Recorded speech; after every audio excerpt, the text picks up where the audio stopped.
Hi, and welcome back to 3 Lessons from Breakthrough Leaders with me, Zana Ryabczyk, CEO at Breakthrough Global. I'm here again with Dr. Bart Sale. Hello, everyone.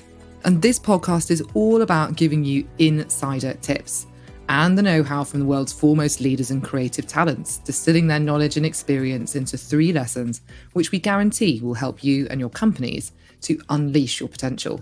And today we're delighted to be joined by Simone Dominici, CEO of Kiko Milano. Simone has a vast, high-profile international experience, working in consumer, luxury, beauty and retail across 6 countries and 3 continents. And we, of course, first met you at Coty, which was a lot of fun, Simone. So do you remember your experience with Breakthrough at Coty and some of the fun that we had? Absolutely. I mean, I met you just 1 week after joining Coty when we have this leadership event in US. And it was the first time that a new leadership team came together of the consumer division.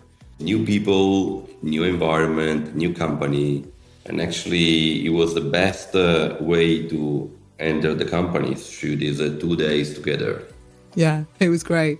And then, of course, we worked with you again a few times with the wider leadership team at the summit as well. I think you were in Lisbon, weren't you? Yeah, I was in Lisbon as well. And it was another milestone for the Coty journey, in which there was a chain of organization set up and moving away from the divisional to go more on the regional setup. And it was another moment in which, thanks to your support, the organization made a step up. Lesson 1. Science or art? You need both.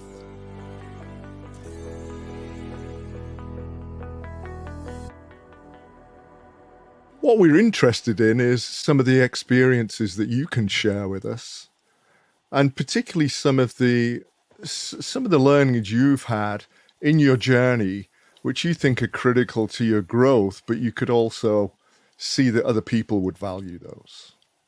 No, as we share, Bart, I think I can split my experience, which is 31 years. I split in 4, let's say, bucket. The first one was about the branding, knowing how to design a brand, how to curate a brand, how to develop a brand with a consistent executional approach. The second one was more the science behind the business. So what does it need to be true? What it needs to be true in order to build a sustainable business, profitable business?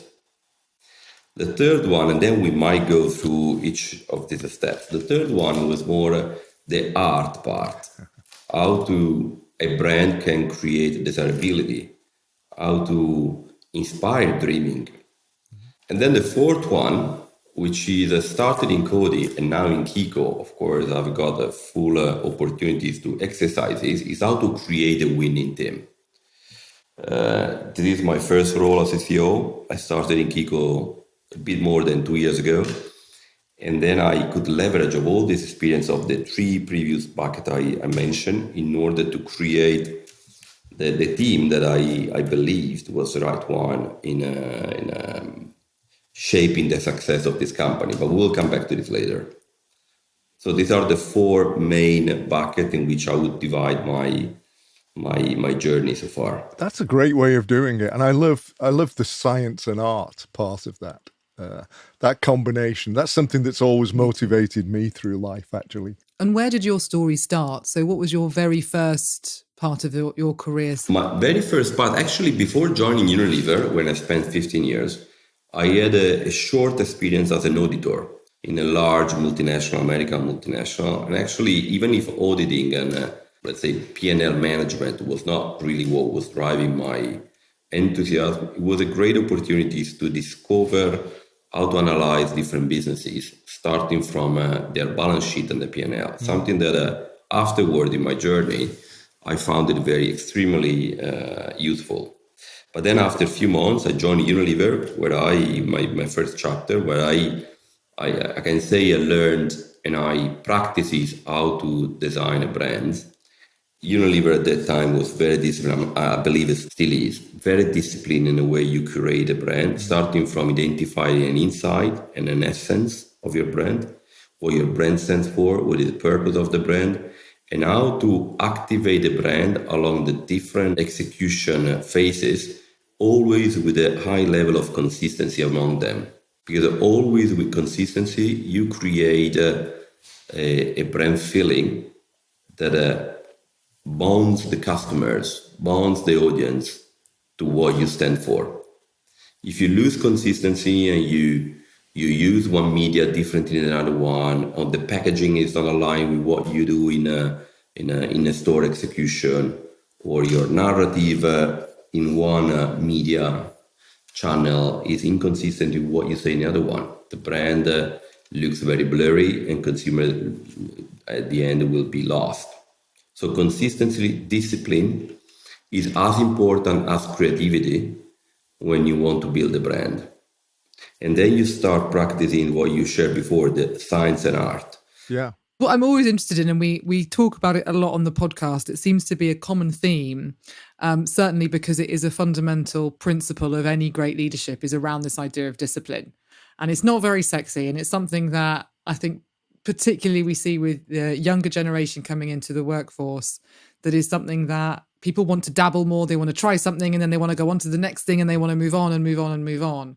Bart and I are very aligned with you that actually we really see that yin and yang of needing the creativity, but also the discipline to then go out and execute, or the discipline to understand some of the fundamental laws of what you're going to implement to create clarity for people, really. So what are some of your guide rails on discipline, and how's that helped you in your career? Because I'm always looking for tips and advice that you'd give people on how they can put more discipline into their experience at work.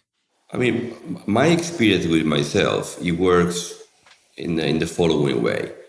I use my analytical skills, my love for analysis, to go deeper in understanding the real truth behind the numbers, to liberate my creativity.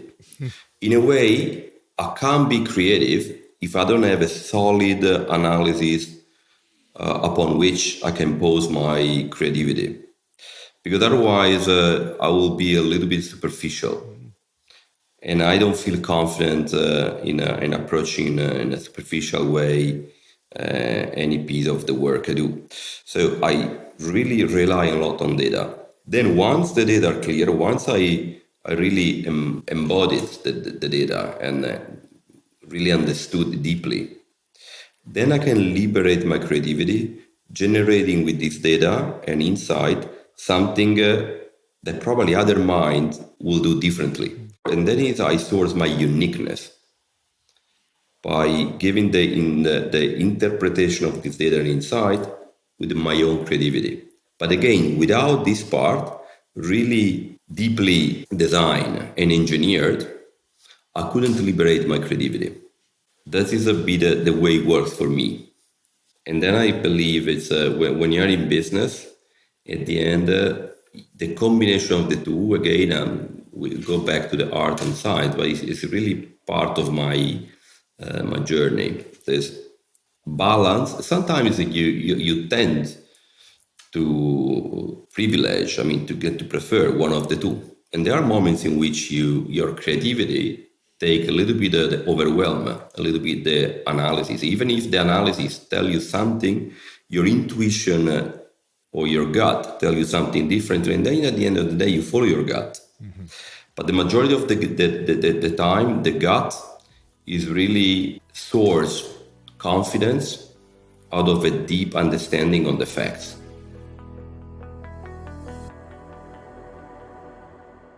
I particularly resonated with Simone on the idea that you need both science and art, and each empowers the other, each is complementary.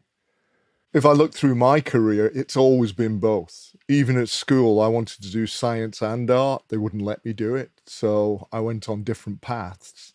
People now are much more ready to marry those two together, because once you've got those two, you've got a harmony, you've got a balance. And balance is so important these days in many aspects of our life and our work. So that combination of those, I think, gives you a very holistic view of things, which then gives you the opportunity to start exploring in many different directions. So for me, it's the thing that inspires. It allows me to use my intuition, but it also allows me to measure and do some analysis and fit all of that together.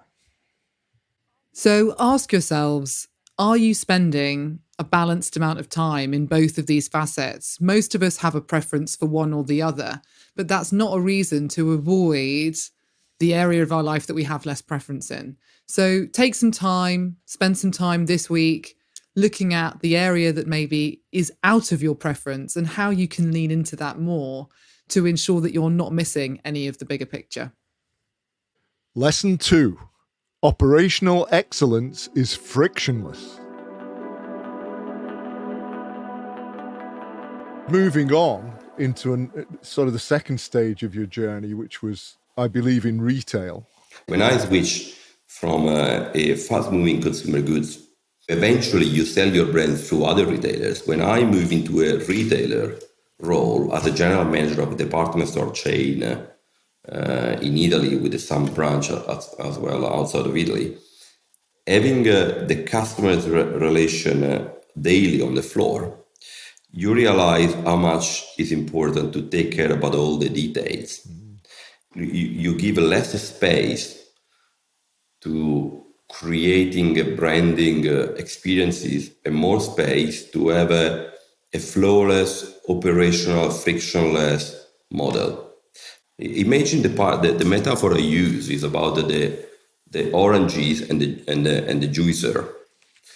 If the juicer is not working perfectly, no matter how many oranges or the quality of actually you can even jeopardize the quality of the oranges you put inside, because then the juice won't be at the same level because there is something wrong in the juicer. So retail is more about the juicer, making sure the operational excellence is in any aspect of the customer journey is frictionless. Otherwise, the customer will prefer to go somewhere else. And then I moved into the luxury world in Bottega Veneta, where still there is the retail component, because Bottega Veneta at that time had more than 240 stores. So we did have a retail operation. More than a vast majority of the business was through our own stores at that time. Yeah. But then next to the operational excellence, you learn the importance of creating a dream for your customers. And when you are in luxury is about inspiring people to follow their dreams and actually inspire people to create their own dreams, to shape their own individuality. And then when you touch the dreams, then the art components of the yin and the yang might prevail. Because it's how do you define the color of the season? How do you define the shape of the season? This is something that the designer do. So it was not my responsibility. It was much more in the studio, in the designer responsibility. But then you understand that how important it is to have no boundaries when you want to produce a piece of art. I love what you said there. And it's one of the things that I find so interesting about the luxury industry, that you have this ability to quite be unleashed, I think, in many ways, in that marrying of dreaming, inspiration, creativity, to really take people to a different place, to picture themselves in somewhere that's different from maybe where they are, to reimagine themselves. And all of the language that you use there is exactly why I find it such an interesting industry. What's been probably your biggest learning about that, about what it takes to really inspire people behind a brand and inspire people behind the seamlessness of operational excellence, so that it almost just washes over them and they just come out going, wow, that was amazing, but they can't even really put their finger on what was so amazing about it. It was just flawless.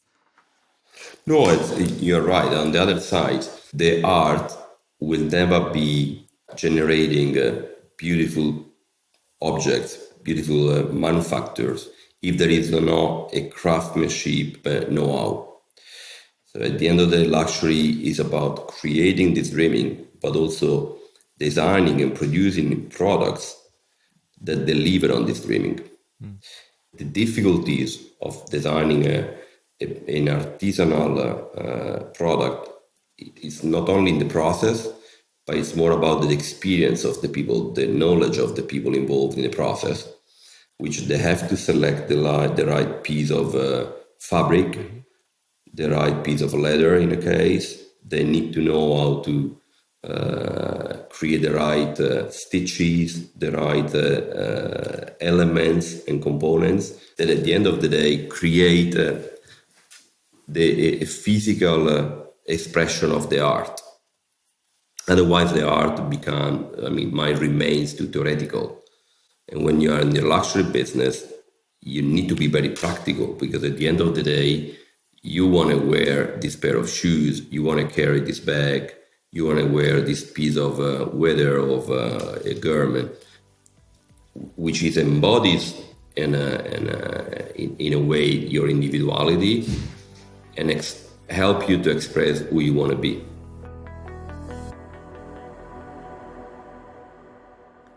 One of the biggest challenges that the team at Breakthrough have is creating what Simone was describing there, this incredibly seamless, frictionless experience that can only be realized when all of the different elements, all of those different players and parts come together in perfect harmony.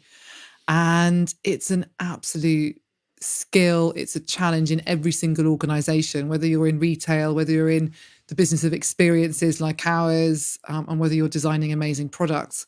Creating that operational excellence is the route to true excellence as an organization, as a team, and of course in delighting your customers and consumers. And a little bit like he's going to say with culture in a moment, it's a never-ending journey. At Breakthrough, we really believe in the power of continuous improvement and continuously looking for where are the pain points, where can the frictions be being created, and how can we make it smoother for people. So as leaders in your organization, it's something you need to be conscious of all the time. What's going on with your consumers, with your customers? How's that journey for them? And where are the elements that you as a leader, starting with yourself, might be creating some friction, not only in your teams, but for that end user as well? And as a leader, one of your key roles is to take the friction out of the system. Lesson 3, culture never sleeps.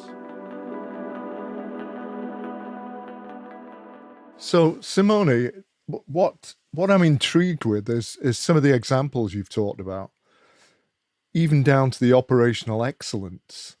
You've experienced different cultures in each of these settings. How important do you see that cultural aspect? I think when you deal with an organization, which is probably, it leads me to the 4 pillars, the 4 bucket of what we were expressed before, which is creating a winning team or shaping an organization. If you don't start from sharing the same culture, sooner or later you will lose consistency. Mm-hmm. For example, what we did when I started in Kiko was about, at that time, we were 5,800 people within the organization. The company was coming from a few years, very difficult years, started way before the COVID. And then, of course, during the COVID, the situation deteriorated furtherly, because at that time the company was almost entirely physical retailer. And so you can imagine during the COVID, with all the store closed, how much the business was impacted. And then we needed to create a new culture. And what we did when we started by listening. You can't, I believe, when you enter in an organization which already has got some history, you can't pretend to establish a new culture without understanding the current one, without knowing where you are. And then a survey helped me to understand what was the culture lived in this moment. But also I used the survey to do some open question. What kind of companies you would like to design? What kind of company you will be proud to work for? Yeah. And then through this survey, we understood what was the key elements of that the journey should have had in order to engage them. And then we start in designing the culture of our companies, deciding what we wanted to stand for, what we deliberately decided not to stand for. And then it was very much liberating for people because they understood that the first, their voice was heard.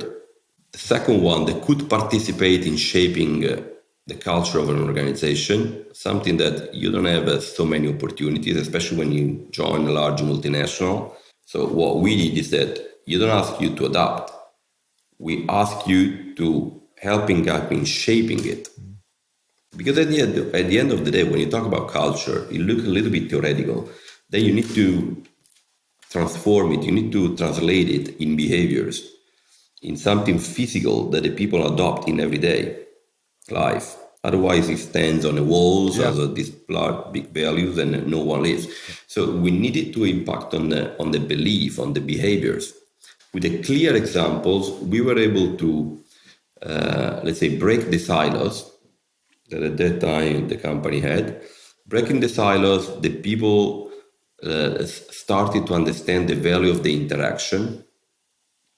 And out of this, they started to spontaneously create teams, culture club, we call culture clubs, in which they started to share information to improve one piece of the process, for example, but already connected with the other piece of the process.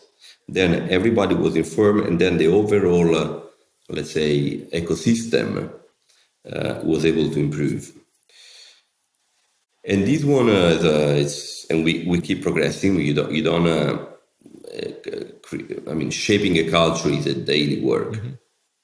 There is no an end. It's never ending. I mean, you have to feed every day. It's never ending, and you need also to adapt to the different circumstances, and making sure that whoever is coming. Because in the meantime, we moved from 5,800 to 7,500 people. So we recruited more than 1,700 people in the last 2 years. Yeah. So you want to make sure that whoever enters is also giving something.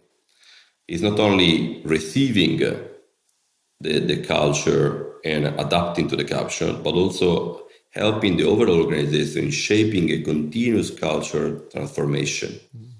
And this concept of transformation never sleeps. Is quite embedded now in the organization, and especially in a younger part of our population. We are a company quite young. Our average age is 29.8, so not even 30 years old. So it's quite. I'm very happy. I'm very proud about the spirit that today is lived in our organization. How would you describe the spirit? What would be your sentence to kind of sum up what that spirit feels like to work there? In a way, there is this positive feeling of being an underdog. We are not the leader in the beauty industries, but we are growing much more than many big players. Even when we started to grow triple the speed of main competitors, we kept this underdog attitude, which helping us to stay humble, stay hungry, of course, but now with more confidence about our possibilities and our capacities. And that is an important element, which is not easy in the organization and in you as an individual, how to stay humble while feeling confidence. Because the risk is when you rise your confidence, you become a bit more arrogant. This is I know I'm going to another practices, but take for example tennis, which is a passion I have. I don't know if you have followed the latest victories of Sinner, an Italian tennis player, which is one of the best examples of someone who has gained confidence in the last years because he has won so many matches against the top 1, top 2, and top 10 players, but still stay very humble, still focus on practices, still focus on discipline, back to the discipline. And this is an element that you as an individual, and more important as well with an organization, is one of the key of success to me of an organization. Stay humble while gaining your confidence.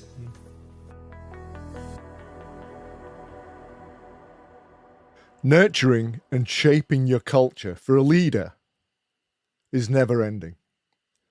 It's a never ending journey. And while many people think that leadership is about something else, it's about strategy or about organization, what's key is the culture.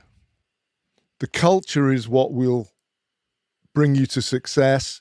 It will help you grow. It will make you resilient. It will make you creative. So time spent on your culture is time well spent. And one of the things that Simone brought out is that culture is everybody's role. It's not just the leaders, but it's everybody in the organization. And the more you can give people a role in shaping the culture, nurturing the culture, strengthening the culture, the more they're involved in what you're building and who you are and how they're engaged. So as a leader, think about what are you listening for in the conversations that you have with your people and with your teams? And is there a forum where they're able to express how they believe they can contribute more to their culture, what your culture maybe needs to evolve into, and where certain things are creating more friction in terms of that culture? And make sure you're really listening for those possibilities so that you can get that engagement across a broad number of people and then be able to go and implement it. All right, so this is the part of the show where we ask guests a series of hot seat questions. So we want your immediate quick fire answer. Are you ready? Yeah, go shoot. Awesome. What's the most exciting thing you've ever done? Writing a novel. Wow. Tell us about the novel. Yeah, no, I wrote a book 15 years ago. It was published by a foundation, an airline foundation. But then recently I wrote a novel. And actually, which is not published yet, because I have to still to fine-tune. I have to find a way to really sharpening and crafting better. But actually, the beauty for a not professional writer is not about publishing. It's about liberating my creativity while writing. So it's one of the examples with the journey is much more important than the destination. Yeah. And if you could finish this sentence for me. Success is having an impact, which is at least equal to the expectation, better if it's above expectation. And finally, if you could only take one book to a deserted island, what book would you take with you? It's a Spanish book. I don't know if you know it. It's The Shadow of the Wind. That's so weird. When you were talking about writing your novel, that's the book I had in my head. Yeah, okay, that's great. That's bizarre. That's telepathy. Because I lived in Barcelona. When I was in Unilever, I moved from Italy to Spain and I lived 3 years in Barcelona. And if you have read the book, this book is the setting is in Barcelona. I think I really enjoyed. I have read maybe 4 or 5 times this book. It's an absolute page turner. And in fact, I remember when my dad was in hospital years ago, I brought that for him to read. And he was kind of, when someone's not well and they don't really want to do. And he sat and he read the whole thing. And I went back the next day and he'd almost finished it. He said, "Oh, that was a great book. It's excellent." It locates you in a different environment. You're there. You disconnect with the reality and you indulge these moments. It's very thick, but in a few days, you want to finish it. So it's good for the holidays, not for the working week. Good for the desert island. Absolutely. That's an incredible coincidence. It's going on my list. Well, thank you so much. It's been such a pleasure. And for me, I've learned a lot, particularly that yin and yang that I know to be true, but to hear it reiterated again and in the way that you've worded it and taken us through those key kind of pillars of your leadership story, it's really resonated with me, and I know certainly would have resonated with Bart as well. So thanks so much for coming on. Thank you for indulging us with your conversation. And thank you, Zana and Bart. You know, this conversation, you are a philosopher. Thank you, Simone.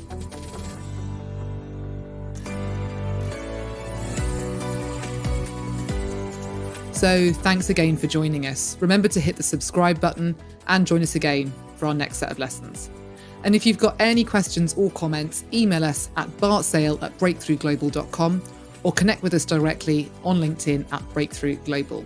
We'd love to hear your own leadership stories.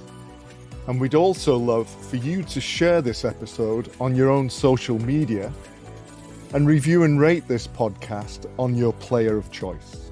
Thanks to our production team, Yulia Sholtisova at Breakthrough Global and Robin Leeburn at Fairly Media. And of course, thank you for listening.